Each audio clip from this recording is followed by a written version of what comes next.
there's temples and pyramids where they're not supposed to be, whether it's Alaska, Antarctica. China has pyramids. They're everywhere. It was just in vogue back in the day. Right. Pyramids are everywhere. Right. But what can you tell us about the Black Pyramid of Alaska? Yeah. Well, I can tell you that it's pretty freaking weird, because they ended up finding it through an earthquake. That's how they ended up finding them. Supposedly, that's how they found it. Okay. And then you have people that came forward later on saying they had worked there.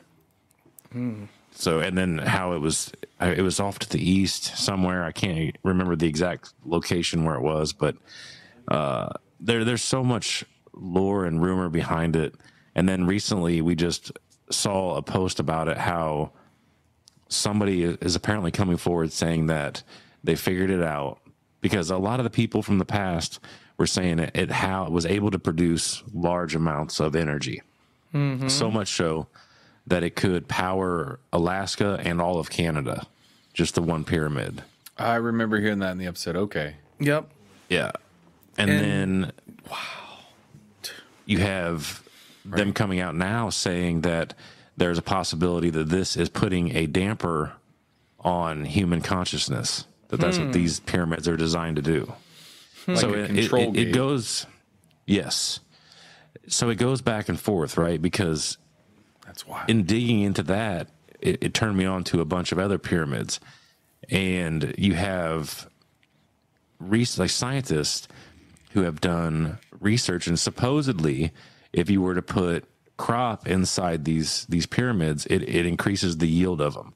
It increases the health and overall longevity of the local fauna and flora, and your health. They help clear the ozone. Some people claim they were put on the planet as overall stability mechanisms. That's what keeps the region from basically imploding on itself.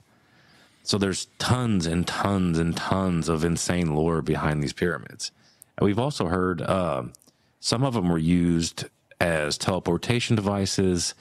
Some were built on ley lines where they were actually able to go down into, essentially picture a physical beam of energy going through the earth, and they built down to it where they would put themselves down into it and almost be able to astral project or kind of like a DMT trip or something. Like it was able to put them somewhere else.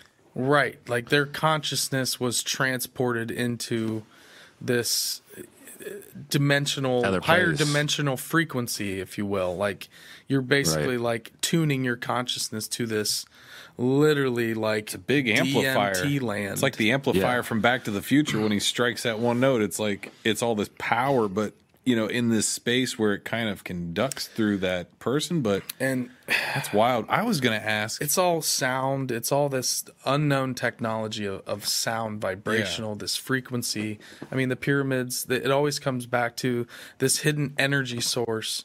And, the Temple of the Sun outside of Mexico City, they found mica walls in a hidden chamber. Why the hell would there be a mica-covered chamber at Teotihuacan? Well, we know that they use mica for the outer, the bottom of the space capsules as they re-enter the Earth's atmosphere. Those are mica panels. So that's the heat-resistant shield when the Apollo missions would come back down into the atmosphere. Right. So they have these like chemical oxidation on the wall with this mica. They're heating up something. Why would there be a mica chamber? There's massive amounts of heat in that room, and it reminds me of this Black Pyramid with emitting some kind of energy and beaming it to.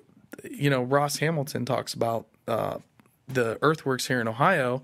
Since you mentioned the growing of the plants, talks about Manitoba, which was like Turtle Island in Ohio, and the United States was part of this ancient continent, and they would grow these huge vegetables and fruits, and that was this civilization that were hip to the mound building culture and the astronomy and geometry, and they were these scientists that had this more spiritual technology, like these pyramids you guys are talking about.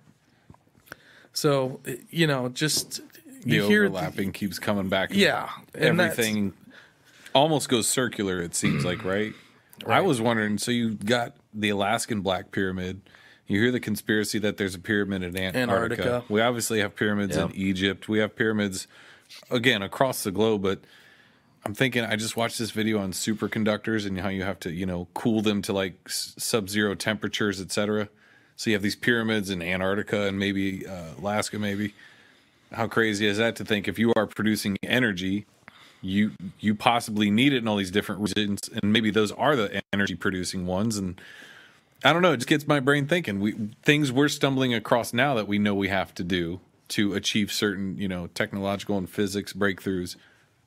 Possibly. Yeah. We know that the ancients knew things before us. A lot of things. So much more. You know, more than we want to admit. In certain regards. Yeah. We want to think we're the smartest kids on the block. But, I mean, the technology was just different. Yeah. Kyle, you mentioned... Yeah, go ahead, Steve.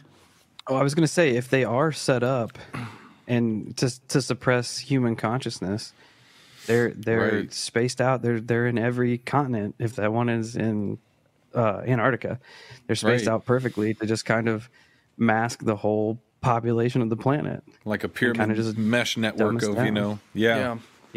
God, I want to believe that it's not that. I want to believe that they're here. The pyramids are here to expand consciousness. Well, I mean, you know, that's like the halls of the Menti and the Emerald Tablets of Thoth. And, it could be either way. I mean, it's just being open to the fact that we don't know, I guess, right? Yeah. It could be either way. Well, it could be both. Why couldn't it be any of them? All of them. Absolutely. Sure. That's what I'm saying. saying. And they can turn them on and off.